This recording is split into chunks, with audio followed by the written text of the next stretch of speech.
Hello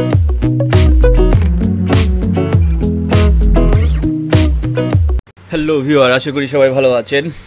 আমি হাফিজুর রহমান ফরাদ আপনাদের জানাচ্ছি সালাম এবং শুভেচ্ছা। আজকের আলোচনার মূল বিষয় হচ্ছে যে আমরা গত ক্লাসে ইনসার্ট মেনুর শেপ নিয়ে কাজ দেখেছিলাম, বেসিক বিষয়গুলো। অর্থাৎ শেপের উপরে আমি ছোট্ট একটি প্রজেক্ট তৈরি করব, আপনারা দেখুন। তাই ইনসার্ট মেনুর শেপের আন্ডারে যে টুলসগুলো রয়েছে বা শেপগুলো রয়েছে, এখানে অনেক শেপ রয়েছে। তা কয়েকটি শেপ আমি ড্রয়িং করে দেখাচ্ছি আপনাদের। যেমন এখানে স্টার অ্যান্ড ব্যানার নামে যে শেপগুলো রয়েছে তার দেখুন 10। এখানে যদি এই ইগুলো কর্নারগুলোকে যদি আমি একটু চোখা করতে চাই, এভাবে করে আপনি খুব সহজেই চোখা করতে পারবেন এবং এটির উপরে আপনি বিভিন্ন ইফেক্ট ব্যবহার করে এটাকে আরও আকর্ষণীয়ভাবে তৈরি করে নিতে পারবেন।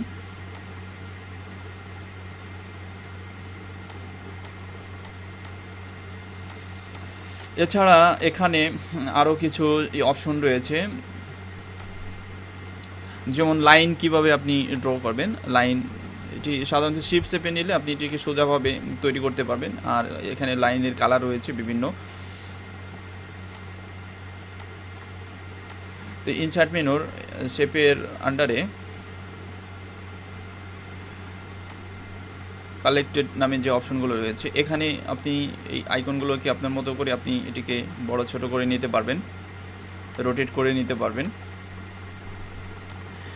এবং এই শেপ ফিল থেকে আমরা গ্রেডিয়েন্ট ইউজ করতে পারবো, পিকচার ইউজ করতে পারবো এই শেপের ভিতরে। যেমন পিকচারের মধ্যে যদি ক্লিক করি,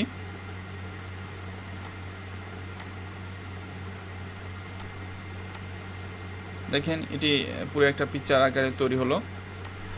আবার যদি আমি এটিকে গ্রেডিয়েন্ট ইউজ করতে চাই, যে বিভিন্ন কালার কম্বিনেশনের উপরে এই শেপটি হবে, গ্রেডিয়েন্ট টুলে গ্রেডিয়েন্ট ফিলে ক্লিক করবেন। এখানে প্রিসেট রয়েছে যেগুলো কতগুলো অটোমেটিক কালার তৈরি করা আছে। আর আপনি যদি চান যে আপনার মতো করে কালার ব্যবহার করবেন, সেক্ষেত্রে স্লাইডগুলোতে ক্লিক করে কালার যুক্ত করে নিতে হবে।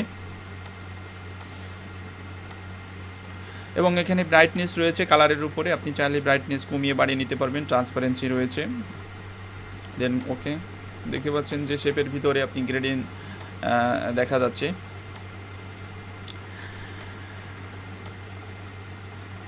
তা আমরা এখানে কিছু ড্রয়িং করব। তো আমি এটা নিচ্ছি, এটা হচ্ছে ওয়েভটিকে এভাবে ড্র করব। তো ড্র করার পর এটি একটি ফিল কালার দেব, যেমন সবুজ কালার দিচ্ছি এবং আউটলাইন কালারটিকে অফ করে দিচ্ছি, নো আউটলাইন। এবং বাম দিকে ইনসার্ট শেপের আন্ডারে যে টুলস রয়েছে, এখান থেকে আমরা ওভাল নেব, এভাবে ড্র করবেন। শেপ ফিল কালার থেকে আমি রেড কালার নিয়ে নিচ্ছি এবং শেপ আউটলাইন থেকে নো আউটলাইন দিয়ে দিচ্ছি।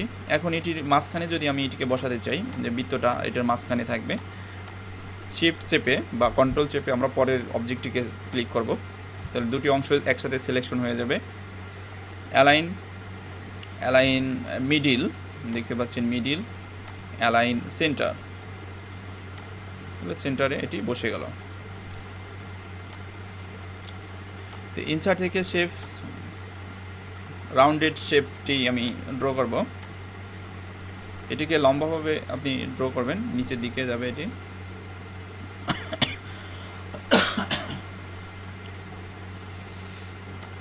তো এই শেপটিকে আমরা বাঁশের আকার রূপ ধারণ দিতে চাই, সেক্ষেত্রে এটির স্টাইলটাকে আমরা চেঞ্জ করে দেব। এখন গোল আকারে এটি তৈরি হলো।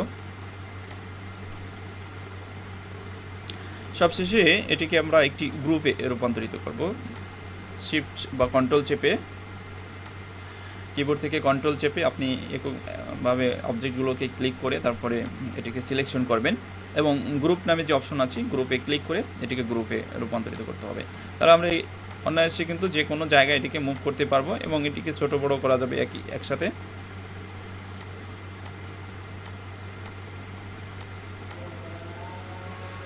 তো এই ছিল আমাদের ছোট্ট প্রজেক্ট, মাইক্রোসফট ওয়ার্ড 2010 ভার্সনে ইনসার্ট মেনুর শেপের যে প্রজেক্টটি ছিল। তা আশা করি আপনারা ধৈর্য সহকারে প্র্যাকটিস করবেন এবং আগামী টিউটোরিয়াল দেখার জন্য আপনাদের আমন্ত্রণ জানিয়ে আমার এই ভিডিওটি শেষ করছি। আল্লাহ হাফেজ। ভিডিও শেষে আপনার কাছে ছোট্ট একটি অনুরোধ করিব, যদি এই ভিডিওটি ভালো লাগে অবশ্যই লাইক, কমেন্ট এবং শেয়ার করে আপনি আপনার বন্ধু এবং বান্ধবীর মাঝে ছড়িয়ে তাদের উপকার করতে পারেন এবং আমাদের চ্যানেলটি সাবস্ক্রাইব করে রাখুন যাতে করে পরবর্তী ভিডিওগুলো দেখতে পান। Thank you.